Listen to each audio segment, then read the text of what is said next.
आज जो हमारे साथ हैं ये हैं नीतू चोपड़ा और बेसिकली ये राजस्थान से हैं। मेरा एक और नाम है जो मुझे लोगों ने दिया है, वो है फ्री फ्लाइंग ईगल। लोगों को मुझ में वो क्वालिटी दिखी तो मुझे एक फ्री फ्लाइंग ईगल नाम दिया गया था जब मैं रोडीज के स्टेज पे थी। तो मेरे प्रोजेक्ट का नाम है परवाज, डर को डराओ डायरिंग बन जाओ। मेरे को और धक्का तब लगा जब मैं पुलिस के पास गई और पुलिस ने FIR लिखने से मना कर दिया। तब मुझे समझ आ गया था कि लड़कियों को खुद की सुरक्षा की जिम्मेदारी खुद ही लेनी पड़ेगी। तो मुझे लगता है कि लोगों में चेंज लाना जरूरी है। तो तब से मैंने जो है सब कुछ क्विट कर दिया। गवर्नमेंट जॉब था वो भी मैंने छोड़ दिया। अभी जो मौजूदा दौर में ये ट्रैवलिंग कर रही हैं वो थ्रू ट्रक्स कर रही हैं, ड्राइवर्स के साथ कर रही हैं, क्योंकि ड्राइवर्स की इमेज को लेकर बहुत सारी बातें कही जाती हैं। तो नीतू, कैसा एक्सपीरियंस रहा है आपका? मुझे ऐसा लगता है कि मीडिया जो दिखाता है वो हकीकत नहीं होती। आई एम रियली सॉरी, मैं किसी एक क्रिटिसाइज करके नहीं बोल रही हूँ। पेट्रोल पंप में डीजल और फ्यूल के अलावा कुकिंग ऑयल भी मिलता है जहाँ आप मैगी बना के मजे ले सकते हैं। अगर हिमाचल की बात कहूँ तो यहाँ पे आपको लड़कियों का, महिलाओं का किस तरह से लगता है? क्या नोट किया आपने? तो मुझे लगता है हिमाचल में भी शायद थोड़ा सा एजुकेशन को लेके और अपॉर्चुनिटीज़ को लेकर के थोड़ा और ओपन अप होने की ज़रूरत है या हो सकता है इसमें। महिलाओं की सुरक्षा के लिए और जिस तरह से यहाँ पे फ्रिक्वेंटली महिलाओं को, बच्चों को, बेटियों को आप घूमते हुए देख रहे हैं, तो कोई डिफरेंस नज़र आया आपको? तो मुझे लगता है ये जगह पूरे तरीके से सेफ़ है। और दूसरा एक बहुत बड़ा पॉइंट है, मैंने इंडिया में कहीं भी हिमाचल जैसी हॉस्पिटलिटी कभी नहीं देखी है। मतलब हर जना आपको इतना आदर सत्कार के साथ में वेलकम करेगा ना, वो मुझे देश के किसी कोने में कभी भी नज़र नहीं आई है।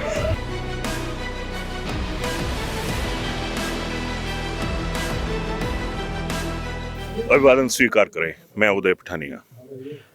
अक्सर आपने मेरे इंटरव्यूज़ में देखा होगा कि हम लोग ज़्यादातर पॉलिटिशियन से या एडमिनिस्ट्रेटर से बात करते हैं और उस बातचीत से पहले एक बहुत बड़ी भूमिका बांधनी पड़ती है और बहुत सारी चीज़ें बतानी पड़ती हैं। लेकिन आज जो हमारे साथ हैं ये हैं नीतू चोपड़ा और बेसिकली ये राजस्थान से हैं। और नीतू की इंट्रोडक्शन का आसमान इतना बड़ा है कि शायद मैं ना दे पाऊँ। तो शुरुआत करते हैं। नीतू, स्वागत। Thank you so much. तो नीतू, आप यहाँ पे आज औचक सी मुलाकात हुई है हमारी, तो मैं चाहूँगा कि आप खुद सारी चीज़ें एक सम अप में बताएं। तो देखिए कि मेरा नाम नीतू चोपड़ा है जो मेरे पेरेंट्स ने मुझे दिया था, लेकिन मेरा एक और नाम है जो मुझे लोगों ने दिया है, वो है फ्री फ्लाइंग ईगल। ठीक है, तो ईगल जो होती है वो अपॉर्चुनिटीज ढूंढती है एडवर्सिटी में। तो कितनी भी जिंदगी में संघर्ष आ जाए, ईगल अकेला अपना विजन फोकस करके और उड़ता रहता है। तो मुझे लोगों को मुझ में वो क्वालिटी दिखी तो मुझे एक फ्री फ्लाइंग ईगल नाम दिया गया था जब मैं रोडीज के स्टेज पे थी। तो शुरुआत हुई थी 9 साल की थी तब। घर में हमेशा लड़कों के लिए, मतलब मेरे भाई लोगों के लिए जो है तलवार आती थी, वीडियो गेम्स आते थे और मेरे लिए घर बकरी के खिलौने आते थे। तो मैं तब से अपने पेरेंट्स से लड़ती थी कि मुझे भी खेलना है, इस तरीके से करना है। तो तब से एक डिफरेंस होता था कि लड़का लड़की में भेदभाव हमेशा से देखते हुए बड़े हुए हैं। फिर एक बहुत छोटी उम्र में 9 साल में कुछ ऐसा हादसा हो गया मेरे साथ में कि जिसको मेरी ज़िंदगी में कहूँ तो मेरी ज़िंदगी बदल गई थी। कि 9 साल में किसी रिलेटिव से ही सेक्सुअल हरासमेंट हो जाना और उसके बाद में अपनी माँ को खो देना, ये एक बहुत ही बड़ी, मेरे लिए कहना चाहिए कि छोट वाली चीज़ थी। उसके बाद काफ़ी टाइम डिप्रेशन में भी थी, बहुत ज़िंदगी जो है पलट गई थी। उसके बाद में धीरे धीरे जैसे जैसे बड़े हुए, स्कूल किया, कॉलेज करते करते जो है कॉलेज भी जो है मैंने स्कॉलरशिप से किया था। और उसके बाद में मैं 9 से 11 शाम को 5 बजे तक कॉलेज होता था और 6 से 11 बजे तक मैं एक आइसक्रीम पार्लर पे जॉब करती थी। तब मेरे साथ फिर एक हादसा हुआ। मैं सेंट्रली कार में एक बहुत बड़े रईस इंसान के साथ में कैद हो गई थी। मुझे ये भी नहीं पता था कि कार खुलती कैसे है। तो मेरे माइंड ने उस टाइम पे मुझे एक चीज़, जितना मैंने ऑब्जर्वेशन देखा, मुझे समझ आया कि प्रेजेंस ऑफ माइंड बहुत ज़रूरी है। आपका सबसे बड़ा जो वेपन होता है ना, वो आपका माइंड होता है। और माइंड इतना शार्प होता है ना, आपको कहीं से कोई चीज़ें याद आ जाती है। तो वैसे करते करते मैंने जैसे ही ड्रॉ किया हुआ एक जो है आइकन देखा लॉक का, और मैंने फाइट करना शुरू किया। कभी इधर मारती, कभी यहाँ पे मतलब चूटियाँ काट देती। भाई बहन की जो लड़ाई होती है वो याद आती थी मुझे। तो इस तरीके से मैंने खुद को प्रोटेक्ट किया। जब मेरे को और धक्का तब लगा जब मैं पुलिस के पास गई और पुलिस ने FIR लिखने से मना कर दिया। तब मुझे समझ आ गया था कि लड़कियों को खुद की सुरक्षा की जिम्मेदारी खुद ही लेनी पड़ेगी।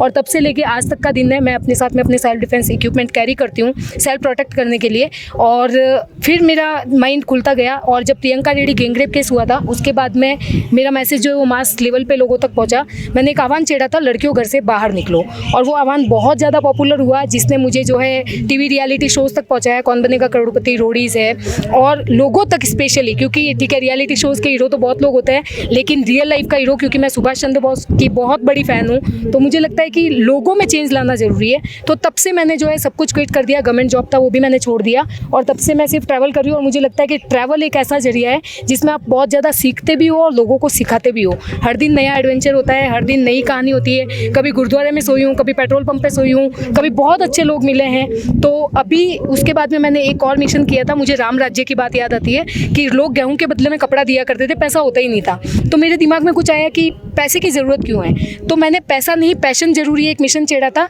जिसमें मैं बिना 10 रुपये का नोट लिए एक वर्ल्ड रिकॉर्ड बना के आई थी। और उसमें मैंने जो है 108 दिन में 20,000 प्लस किलोमीटर कवर करते हुए मैं भारत की पहली लड़की हूँ जिसने पूरे 28 स्टेट, 9 यूनियन टेरिटरीज और 4 कोने इंडिया के कवर किए हैं। और वो एक और वर्ल्ड रिकॉर्ड बना है। और उस टाइम पे मैंने 12,000 युवाओं के साथ 1-to-1 इंटरेक्शन किया था कि कोई सुसाइड कर लेता है, क्या कर लेता है। अगर हमारा युवा ही नहीं जगेगा तो हम देश को कैसे बचाएंगे। नीतू, मैं यहाँ पे आपको थोड़ा सा टोकना चाहूँगा।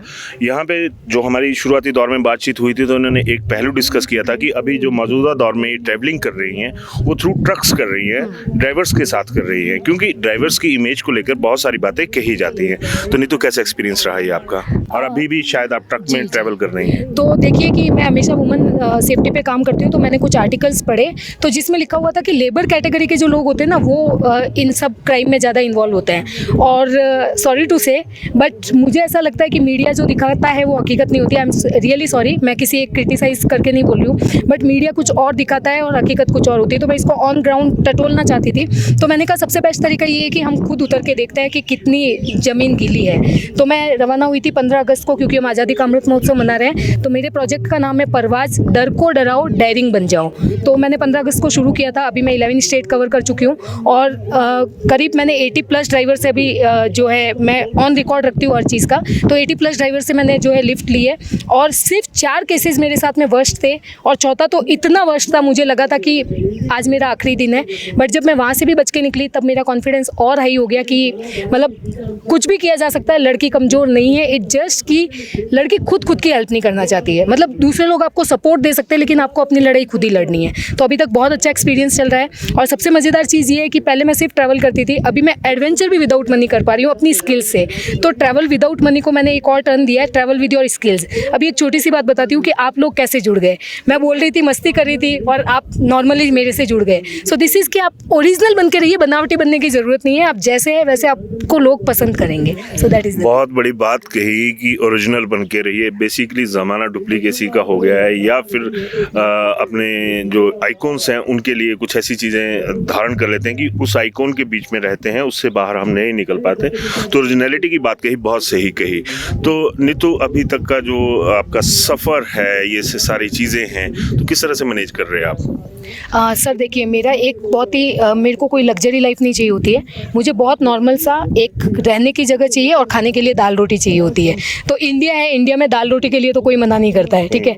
कई बार ऐसे किस्से हुए कि मैंने पेट्रोल पंप पे एक बार पानीपत के आसपास की बात है, मैगी बना के खाई थी।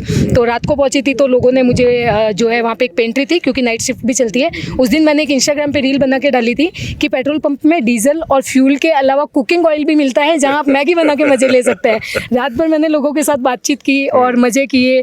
मतलब वो लोग भी फ्रस्ट्रेशन में रहते हैं तो काफ़ी उनका अच्छा एक एक्सपीरियंस मेरा रहा। तो इस तरीके से करते करते अभी तक भी काफ़ी अच्छा रहा है। और अब देखिए, बीर बिल्डिंग एसोसिएशन से कनेक्ट हुई तो मुझे कोर्सेज स्पॉन्सर हो गए। चादर ट्रैक मैंने एडमिनिस्ट्रेशन के साथ में रह के 50-70 हज़ार का वो एक चादर ट्रैक होता है, वो मैंने कंप्लीट किया। मज़ेदार बात, मेरा लैपटॉप टूट गया था गोवा में और मेरी स्कूल वालों ने उस टाइम भी मैंने एक रील बना के डाली थी कि काबिल बनो, कामयाब मत बनो। 3 इडियट्स बहुत सही मूवी बनी है बॉस। तो आप जो है, मेरा लैपटॉप टूटा 4 दिन में। मेरी स्कूल वालों ने, जहाँ हमने सिर्फ अभी तक फीस दी थी, उन्होंने मुझे लैपटॉप लेकर के दिया। तो अपने आप चीज़ें होती चली जाती है, बस आपको ग्रीड नहीं करना है। और आपकी अगर नीयत ठीक है ना तो पूरी दुनिया आपके साथ है। ये मैं 200% दावे के साथ कह सकती हूँ। यहाँ आसमान भी उड़ान वाला है, लेकिन जो नीतू ने जो अभी अपना आसमान रखा है वो सच में बहुत रंग बिरंगा है। और नीतू, अभी आप हिमाचल में हैं। अगर हिमाचल की बात कहूँ तो यहाँ पे आपको लड़कियों का, महिलाओं का किस तरह से लगता है? क्या नोट किया आपने? मुझे लगता है, जैसे बहुत ज़्यादा दूर तो नहीं जाऊँगी क्योंकि हिमाचल मैंने वैसे ट्रैवल की तरह और टूरिस्ट की तरह एक्सप्लोर किया है। तो अभी आई हूँ तो अभी मैं एक्सप्लोर कर रही हूँ ट्रेडिशंस और लोकल कैसे क्या चलता है। सोशल उस पर बात बात कर रहा हूँ। सोशल पे सर मैंने अभी तक इतना एक्सप्लोर नहीं किया है, लेकिन मैंने जो डांस परफॉर्मेंसेस देखी है उससे मैं परसों भी एक चीज़ सोच रही थी, जहाँ पे स्टंट करी थी तो मेरे दिमाग में एक चीज़ आई थी जहाँ पे 3 लड़कियाँ मिलके एक लड़की को ऊपर उठाते हैं और वो स्नो स्प्रे कुछ करते हैं, तो छोटी छोटी चीज़ें इंस्पिरेशन बनती है। मैं फिर से कहूँगी गुर्जर महिलाएं भी है तो कई बार मैंने उनको देखा है, तो सब कुछ करते हुए तो मुझे लगता है, लेकिन लोगों की जो मेंटालिटी है वो तो हर जगह पे है कि लड़कियों के रोल्स बांधे हुए, लड़कों के रोल्स बांधे हुए हैं। तो मुझे लगता है हिमाचल में भी शायद थोड़ा सा एजुकेशन को लेके और अपॉर्चुनिटीज़ को लेकर के थोड़ा और ओपन अप होने की ज़रूरत है या हो सकते हैं इसमें। मेरा पहलू था कि जिस तरह से हिमाचल को देवभूमि भी कहा जाता है, यहाँ पे आपको महिलाओं की सुरक्षा के लिए, और जिस तरह से यहाँ पे फ्रिक्वेंटली महिलाओं को, बच्चों को, बेटियों को आप घूमता हुआ देख रहे हैं, तो कोई डिफरेंस नजर आया आपको? बहुत बड़ा डिफरेंस है सर। मैंने आपको बताया कि जो मेरी कैंप साइट है ना, क्रेजी कब्स के नाम से, वो यहाँ से करीब 4.8 किलोमीटर दूर है। तो मैं रात को यहाँ से कल्चरल प्रोग्राम खत्म होता है 11 बजे के बाद में भी जाती हूँ ना, तो भी मुझे कोई ना कोई चलता हुआ मिलता है। So that says a lot कि यहाँ पे सेफ है और यहाँ पे किसी तरीके की होगी, लेकिन मेरे को लगता है बहुत कम ऐसे चांसेस होंगे। तो मुझे लगता है ये जगह पूरे तरीके से सेफ है। और दूसरा एक बहुत बड़ा पॉइंट है, मैंने इंडिया में कहीं भी हिमाचल जैसी हॉस्पिटैलिटी कभी नहीं देखी है। मतलब हर जना आपको इतना आदर सत्कार के साथ में वेलकम करेगा ना, वो मुझे देश के किसी कोने में कभी भी नज़र नहीं आई है।